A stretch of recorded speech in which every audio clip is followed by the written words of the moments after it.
ไปเลยบ่ซั่นน่ะเพิ่นอยู่บ่อยู่เพิ่นอยู่ก็ไปเลยเดี๋ยวเลยไป ไป ไปเดี๋ยวไปหาพ่อเฒ่าน้องบุญทวีก่อนพี่น้องเลย เล่านะ ไปโอลมน้ำ แต่ เพิ่น ลูกห เนาะ ล้านลูกหล้านเลยขึ้นกำนันหน้าทั้งนั้นนะแล้วหมอบแล้วก็ทั้งนั้นแล้วหรือบ่มีหยังทางนี้นะโดยแล้วบัดนี้เขาอยากอันถามว่าอยากให้อันไปผักพังน้ำเพิ่นบ่ได้บ่ซะอยากบุญน้องบุญทวีนี่ก็ลูกบ้านเพิ่นหั่นนะแต่ว่าบ่มีผู้ใหญ่ผู้หยังอันนั่นนี่หั่นนะแล้วอยากให้พ่อเฒ่าเพิ่นไปพาน้องเข้าให้น้องเพิ่นนี่แหละอันเช่นเอานั่นนี่ก็ได้เพราะว่าเฮ็ดจังได๋อันทั้งแม่เพิ่นก็อยู่พุ่นพี่น้องเพิ่นก็บ่มีไฟทั้งหมดเฮานี่ก็คนนอกเฮ็ดแบบนั้นบ่ได้หั่นนะบ่ได้แล้วแม่นแล้วเจ้าก็เป็นอันในนามว่าแม่นอยู่ว่าอยู่คนละนายเนาะแต่ว่าแม่นคนละกลุ่มแต่ว่าหมดเจ้าเป็นสายเลือดเดียวกันก็น่าจะเฮ็ดกันได้อยู่แม่นประมาณนั้นล่ะแล้วพอได้อยู่บ่ให้ทางพ่อเฒ่าเพิ่นพาอันย่งเอาไปอยู่แล้วไปสร้างอยู่ว่าไงคือว่าพ่อเฒ่าแม่เฒ่ากับน้องบุญทวีนั่นนี่ตัดแล้วเนาะกับลูกบ่ทิ้งลูกมาแล้วมาหาแล้วไปมีมีงานมานี่อาหารเนี่ยนะบอกไม่ได้สมองมีการสลังมาดิเป็นกาได้เขาเท่านั้นนะคือว่าทางพ่อเฒ่าแม่เฒ่านี่ก็บ่ได้แล้วเนาะบ่ได้ตัดออกเลยเขาฝึกกับเขาได้เพียงก็ได้โดย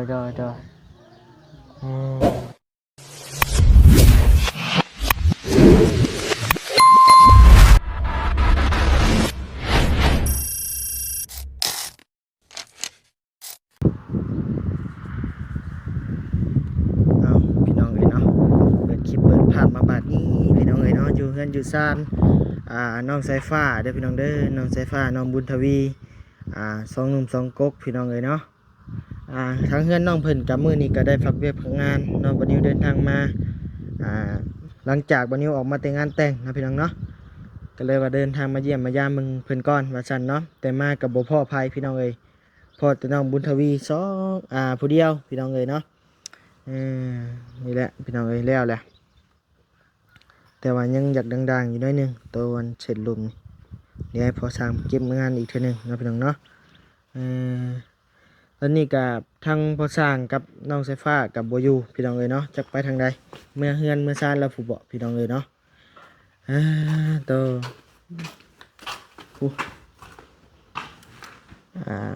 เครื่องอุปกรณ์พี่น้องเอ้ยเนาะตัวสบายดีเด้อบุญทวีสบายดีบักหามเนาะชื่อนางนี่หามชื่อนางนี่เข้าห้องบ่ได้เขาหลอกปะแล้วเขาหลอกปะเพิ่นพี่น้องเอ้ยเจ้าไปโทรถามบ่ซะจังหน่อยมาโดยเข้าห้องบ่ได้เด้เนาะบ่มานี่โอ้ยผมน้องชายบ่นิ้วก็ยาวแห้งเลยพี่น้องเอ้ยผู้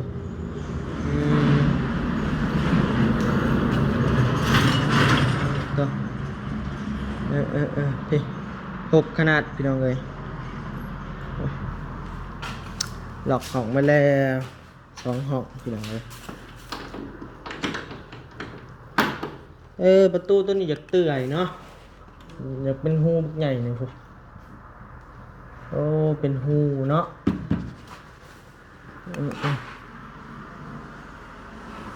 โอ้ตัวนี้ก็เป็นไหนเฮ้ยนี่สอนมือเขาก็ได้มานั่งกับอ้ายเนี่ยมาอยู่นอกไปมันคือว่าสวัสดิ์เสวยคักแท้มาตะกู้นั่งรถนะนั่งรถโตพี่น้องเอ้ยฮึบนี่พี่น้องกับทักทายสบายดีพ่อแม่พี่น้องมัดทุกคนเด้อพี่น้องเอ้ยเนาะยินดีต้อนรับเข้าสู่ช่อง YouTube บาวนิวสะพานบุญเช่นเก่าเช่นเคยนะพี่น้องเนาะมื้อนี้มากับน้องสายฟ้าไปเฮือนพอสร้างพี่น้องเอ้ยเนาะเมื่อคืนเจ้าบ่เผาเฮือนหามหรือว่าเจ้าบ่ได้มาบ่มีไผเลยสายฟ้ากับเมื่อก็พอสร้าง3 บาทนี่ คิดว่าบัดนี้ว่าสิพาน้องไปลินคิดว่ายันว่าตอนแรกว่าสิพาน้องใช้ฟ้าไปลินแบบว่าคิดว่ายันบ่มีคนเผาเฮือนบัดนี้ก็เลยว่าป้ายเผาเฮือนหรือแห้งเมื่อก็พอสร้างซ้ำบัดนี้บ่มีคนเผาเฮือนเมื่อคืนนี้ เอออย่าได้เพิ่นไปแล้วพี่น้องไปเฮือนพอสร้างพุ่นละเด็กน้อยตามภาษาเพิ่นพี่น้องเอ้ยอืมกินข้าวแล้วบ่ครับ ยัง บ่มีแนวกินเลย เข้าห้องบ่ได้ เข้าห้องก็บ่ได้ เออ มาแต่จักโมงครับ ทำงานกับมาบอก7 โมง 7 โมงเช้า เออ อืมแต่ละมื้อจะไปนอนอยู่ไสครับ เลิกต่อน อนเฮือนบักต่อ เออ พ่อแม่บักต่อก็บ่ให้บ่ไปนอนเฮือนเขา เราไว้ให้ อืมพี่น้องเอ้ยไปแบบเสียครูเสียคนเลยพี่น้องเอ้ยเนาะคือว่าแนวใด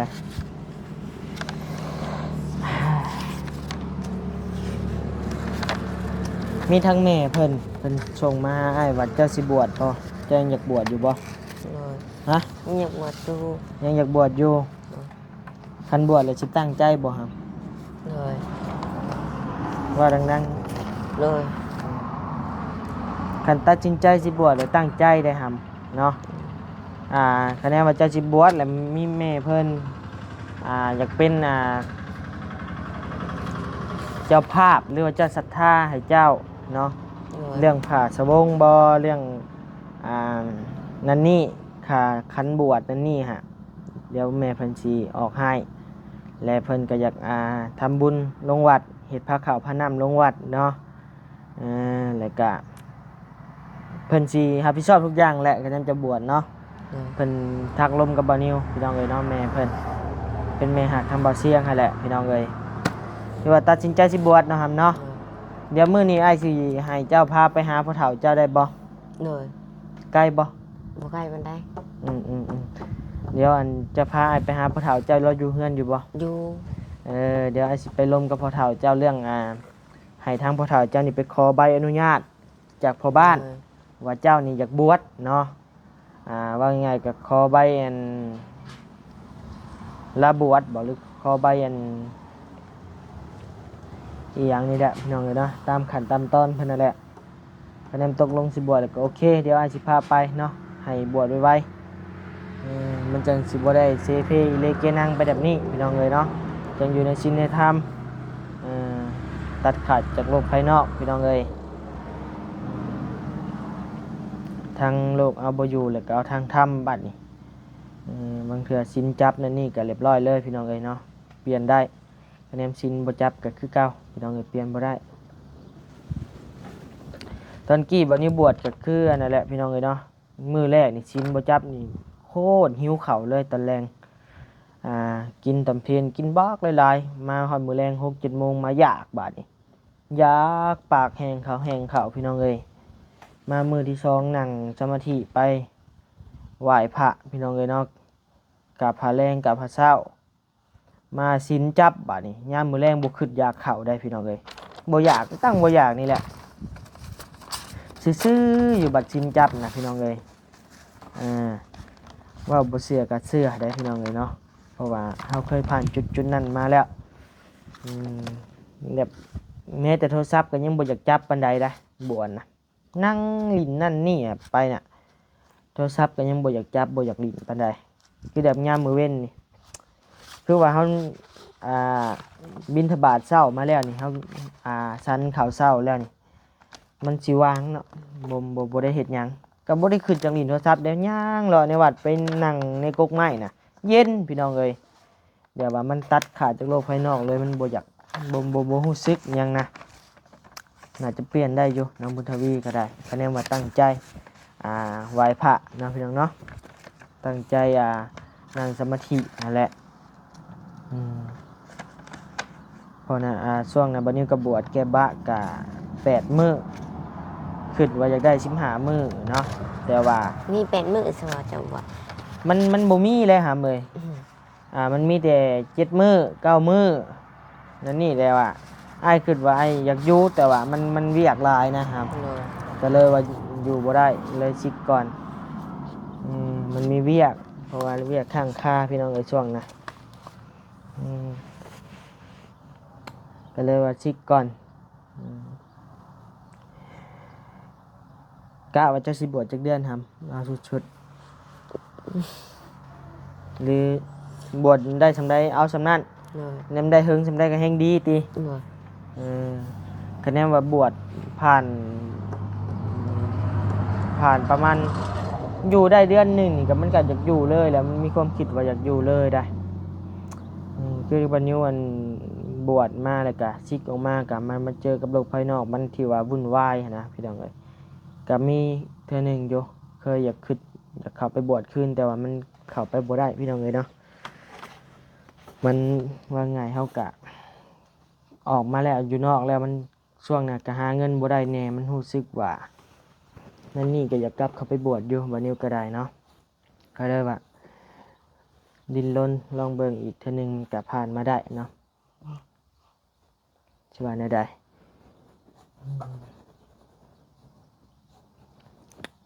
สิบวชเนาะเดี๋ยวอาสิพาลงไปนี่แหละเดี๋ยวสิส่งบอกแม่เพิ่นเนาะแม่ ไปต เพิ่ อน น นี้ ก็ เลยบ่ เดี๋ยวจังน้อย ไปเลยบ่ซั่นน่ะเพิ่นอยู่บ่ อยู่ เพิ่นอยู่ก็ไปเลยเดี๋ยวเลยปะไปเดี๋ยวไปหาพ่อเฒ่าน้องบุญทวีก่อนพี่น้องเลยไปโอลมน้ำเพิ่นเนาะโดยอึ๊บไปเดี๋ยวพาน้องบุญทวีไปถามให้เพิ่นไปในบ้านก่อนพ่อเฒ่าเพิ่นเอาไปตรงเนาะขอใบอนุญาตลาบวชกับในบ้านชึบเดี๋ยวได้อยู่บ่วะ มิดบ่ ปิดลังหัวเด้อครับ เลย เพราะว่ายันงัวเพิ่นออกส่วนหายเด้ เลย เพิ่นยังว่าว่าอยู่มาพี่น้องเอ้ยเดี๋ยวสิวันนี้สิพาเพิ่นบวชเลยซะมันแล้วเนาะพี่น้องเนาะเพราะว่าแน่ใดพี่น้องเอ้ยอยากให้น้องเพิ่นบ่ไปลิ้นนะพี่น้องเอ้ยนะติดมอต่อแฮงเกินไปแหละ จ้ะ มันเกินไปแหละกับทางน้องเพิ่นก็อยากบวชแน่คะแนนน้องเพิ่นบ่อยากบวชคือเก่าได้พี่น้องเอ้ยเนาะสิคุมเพิ่นบวชก็บ่ได้เพราะว่าความคิดน้องเพิ่นจะบวชอยู่แล้วนะก็เลยว่ามีวิธีนี้แหละเนาะสิพาน้องเพิ่นเรียนคนเนาะในขณะนี้น้องเพิ่นก็รู้สึกว่าอยากเสียคนหลายบัดนี้ก็ได้เนาะรู้สึกว่าน้องเพิ่นก็นี่แหละพี่น้องเอ้ยที่พี่น้องเห็นนี่แหละส่งเสียงตกเก่าหลายมื้อหลายวันแหละไม่ได้ชนะพี่น้องเลยเมื่อวานนี้ไอ้ก็เห็นมาบอกมาเอาเงินบอก เลย มาเอาเงินแล้วก็ไปต่ออีก เลย เมื่อหรือบอกเงิน อยู่ย่างอยู่ ยังเท่าไร ย่างแสนป้าย แสนป้าย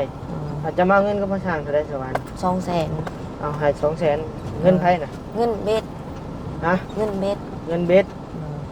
โอ้เอาแล้วให้200,000นึง แล้วอันยำลาวยังอีก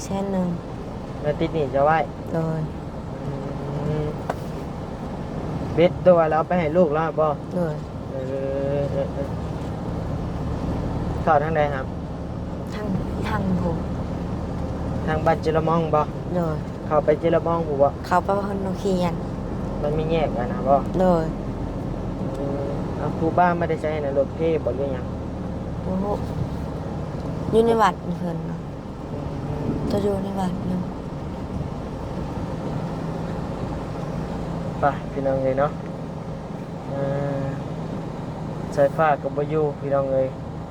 ไปออดรอดเพิ่นก็ได้เนาะคะแนนฮู้ว่าคนเครื่องเขาเงินหมดแบบนี้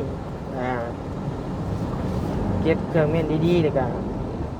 ทางบัดนี้สิพาไปดินก็ดีแล้วเด้เนาะพี่น้องเนาะ ดินใช่บ่นิว อ้ายว่าสิพาเพิ่นไปดินสวรรค์ไปดินสวนสนุก เลย คิดว่าบ่มีคนเผาเฮือนก็เลยว่าบ่เอาขึ้นไปความสุดท้ายก็บ่มีคนเผาเฮือนคือเก่าพี่น้องเอ้ยไปเฮือนพอสร้างใส่ ขี่รถจักรเมื่อบ่ ฮะ ขี่รถจักรเมื่อบ่ แม่นเลยอัน3ที่ไอ้เบิ่ง มื้อคืนนี่นะ มื้อเช้าอีโทรหาเฮาอยู่ โทรหาว่าอยู่เฮือนบ่สร้างบ่ ถามว่าถามเฮาว่าเฮ็ดหยังเขาถามว่าอยู่ไสวัดว่าง อ่า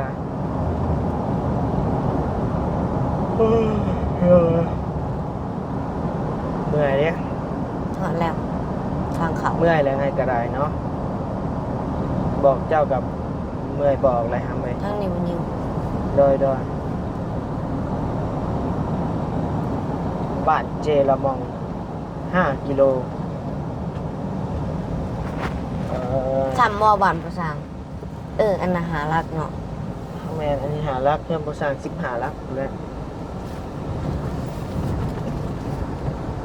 ไอ้ฮู้ว่าเพิ่นอยู่เฮือนนั่นเพิ่นอ้ายก็ไปหับมาเลยเดิ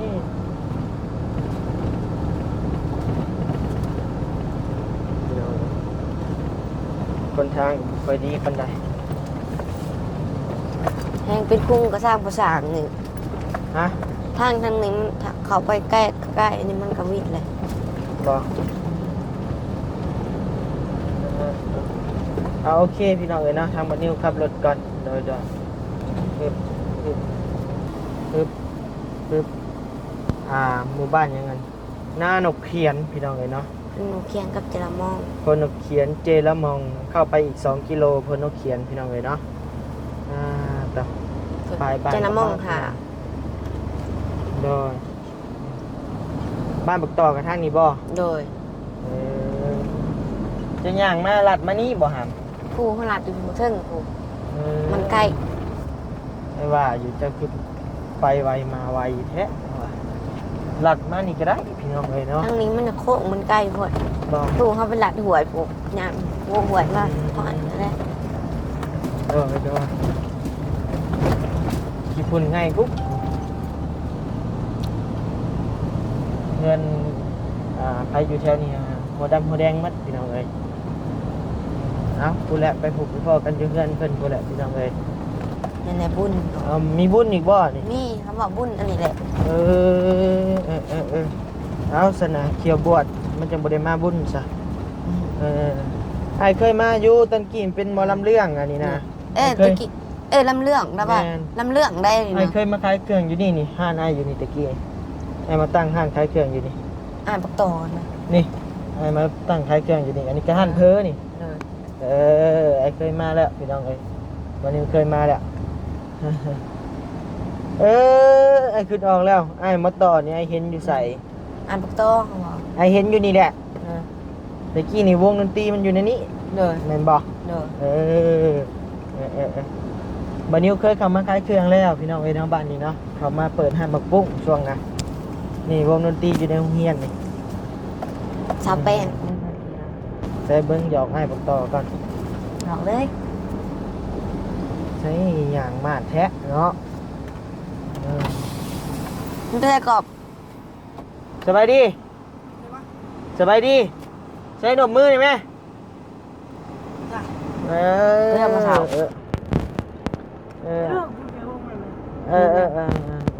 เอาไปแล้วหันไปแล้วบาทเสียขนมให้กับบท่านบาทเนาะแลนลึกๆบาทไปสนะพี่น้องเลย แดดเลยมัน ไปมุทวี พาเพิ่นมาหาพ่อเฒ่าก่อนพี่น้องเลยเนาะโอ้มีเป็ดมีหยังอีกเนาะไปพี่น้องเลย ประทับบ่อยู่ ใช่พ่อเฒ่าบ่อยู่ไผซะนี่ ไม่เท่า ไม่เฒ่าใช่สบายดีเด้อ ไปดิ อันนี้บ่ไม่เฒ่าบุญทวีใช้เป็นนางเฮียนข้างกันแหละโอ้เป็นหันค่าเนาะนี่เนาะ พอได้ซื้อน้ำกิน โดยประทับบ่อยู่ซ้ พ่อเฒ่าบ่อยู่พ่อเฒ่าไปใส่ไปเหนือเอ้าทั้งลูกทั้งหลานจะมาล้มเรื่องบุญทวีนี่แหละเนาะไม่เฒ่าเอ้ยเข้าเรื่องเลยเนาะอยากมาล้มเรื่องเพิ่นอยากบวชไม่เฒ่าเอ้ย มีการคิดใจอยู่นะ โดยนั่นละเฮาก็ดีใจนำอยู่ว่าน้องเพิ่นสิบวชเนาะแต่ว่านั่นบาดนี้ยังไปใกล้กันนะครับทางเฮาก็ ไปเหมือนเด้อตั้งกล้องก่อนพี่น้องเอ้ยตึกไปทางน้องบุญทวีนี่เพิ่นไปถามแล้วย่าเพิ่นอยู่ในวัดนะหรือว่าเจ้าอาวาสนั่นแหละเดี๋ยวทางเพิ่นบอกให้ปรึกษาไปปรึกษาในบ้านก่อนไปขอใบบวชว่าซั่นเนาะ แม่นแล้วคงเพิ่นก็ขอนะ โดยนั่นแหละเลยเฮาก็เลยว่าอยากหาทางแม่เฒ่าพ่อเฒ่านี่แหละเนาะไปขอให้ โอ้ย ได้อยู่บ่ ผมบ่ได้แล้วคงบ่ได้ขึ้นกับลาวได้น่ะนายฟังสิฟังแบ่งเพิ่นได้เจ้าบ่ได้ขึ้นกับบ้านเพิ่นบ่ บ่นะ แต่ว่าให้ แบบนี่เด้เมียเราตายแล้วอันท่อนส่งแล้วมาเฮือนลางเรานะ โดย แล้วลูกหลานเลยขึ้นกำนาหน้าทั้งนั้นนะแล้วหมอบแล้วเขาทั้งนั้นแล้วเลยบ่มีหยังทางนี้นะโดยแล้วบัดนี้เฮาอยากถามว่าอยากให้ไปผากพังน้ำเพิ่นบ่ได้บ่ซะแบบน้องบุญทวีนี่ก็ลูกบ้านเพิ่นหั่นนะแต่ว่าบ่มีผู้ใหญ่ผู้หยังนั่นนี่หั่นนะแล้วอยากให้พ่อเฒ่าเพิ่นไปพาน้องเข้าไปหาในบ้านเดี๋ยวว่าอยากน้องบุญทวีนี่อยากบวชแหละให้น้องเพิ่นนี่แหละเซ็นเอานั่นนี่ก็ได้เพราะว่าเฮ็ดจังได๋ทางแม่เพิ่นก็อยู่พุ่นพี่น้องเพิ่นก็บ่มีไฟทั้งหมดเฮานี่ก็คนนอกเฮ็ดแบบนั้นบ่ได้หั่นนะบ่ได้แล้วแม่นแล้วเจ้าก็เป็นในนามว่าแม่นอยู่ว่าอยู่คนละนายเนาะแต่ว่าแม่นคนละกลุ่มแต่ว่าหมดเจ้าเป็นสายเลือดเดียวกันก็น่าจะเฮ็ดกันได้อยู่แม่นประมาณนั้นล่ะแล้วพอได้อยู่บ่ให้ทางพ่อเฒ่าเพิ่นพา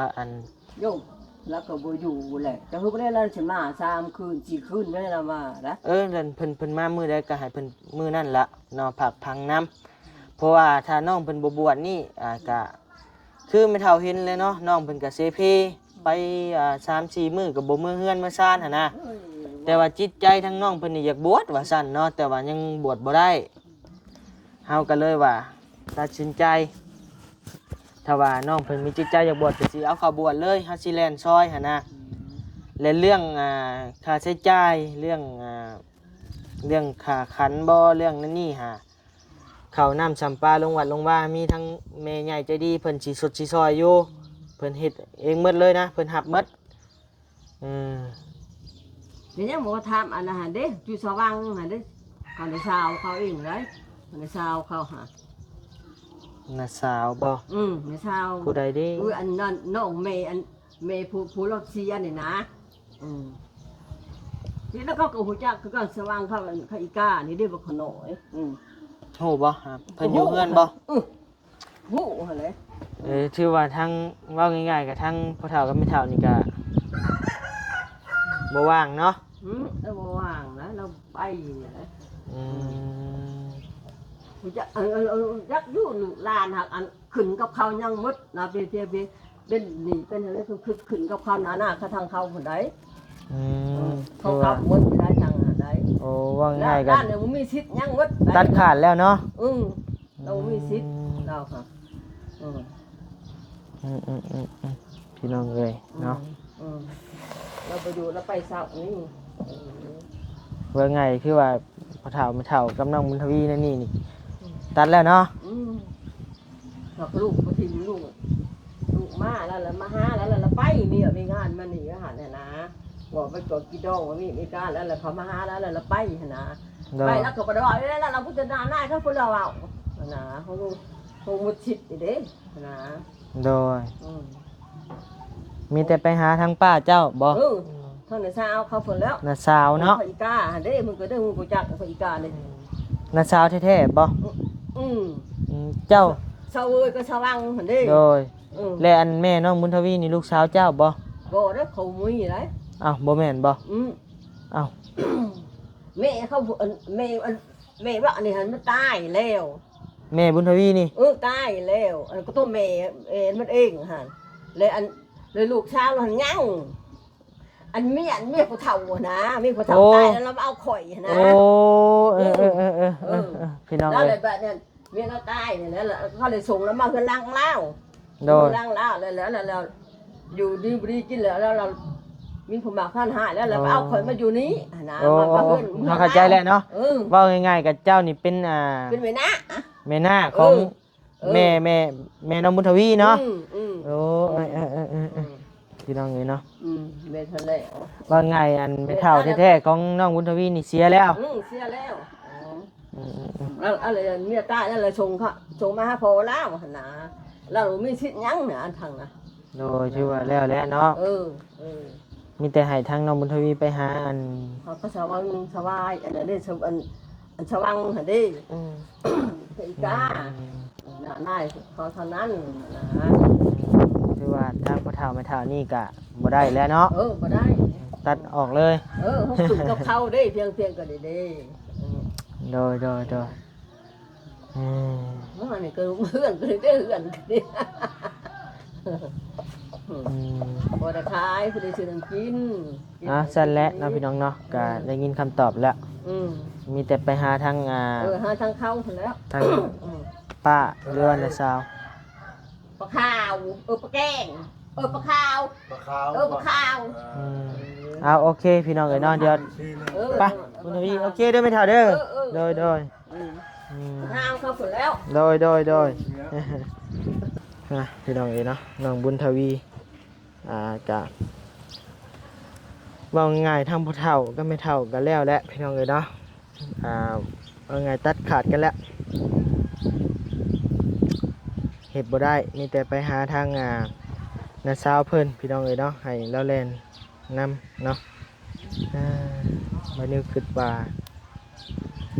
สิง่ายแต่บ่ง่ายพี่น้องเอ้ยเนาะคะแนนไอเซ็นได้เด้สิเซ็นรถเนาะปึบปรับรถไอขอได้สิเฮ็ดปึบปรับรถเจ้าก็ได้เนาะสิเฮ็ดบุญเฮ็ดทานหรือว่าเฮ็ดยากเฮ็ดชาแท้เจ้าก็ได้ไม่มีแต่ผู้แลไปหาน่ะเช้าเจ้าเพิ่นอยู่เฮือนอยู่บ่ครับ ถ้าไปหาไม่เฒ่าก็ได้กะไม่เฒ่าวางไปหาลุงนอม หาลุงน้อมลุงตัวที่มาเกี่ยวข้าวบ่ ตัวเจาะน้ำ โอ้ให้ไปหาลุงน้อมเจ้าน้ำหั่น โอ้บัดน้องแม่จะได้ซะน้าสาวอยู่ไส น้าสาวเราอยู่เมืองใต้ใกล้บ้านมหาโศก ไกลวัดมหาโศกได้ปิ้นหน้ามาหน่อยกันแหละอันทั้งอันลุงน้อมเจ้าหันเพิ่นอยู่เฮือนอยู่บ่ฉันก็ไปหาลุงน้อมเจ้าเนาะเอาโอเคเด้อพี่น้องเด้อเนาะสำหรับคลิปนี้บ่นิวสิจบไว้ก่อนเพราะว่าเดี๋ยวบ่นิวอันแล่นก่อนพี่น้องเอ้ยเนาะแล่นมันได้สุดความสามารถบ่นิวนี่แหละมื้อนี้เนาะพี่น้องเนาะเดี๋ยวพบกันใหม่ในคลิปหน้าเด้อพี่น้องเด้อเนาะสิเป็นจังไดสิเกิดจังไดขึ้นกับน้องสายฟ้าน้องบุญทวีพี่น้องเอ้ยเนาะสิได้บวชบ่หรือบ่ได้บวชเนาะพี่น้องเนาะโดยสบายดีเด้อครับเด้อโดยสบายดีพี่น้องเอ้ยปีใหม่เนาะ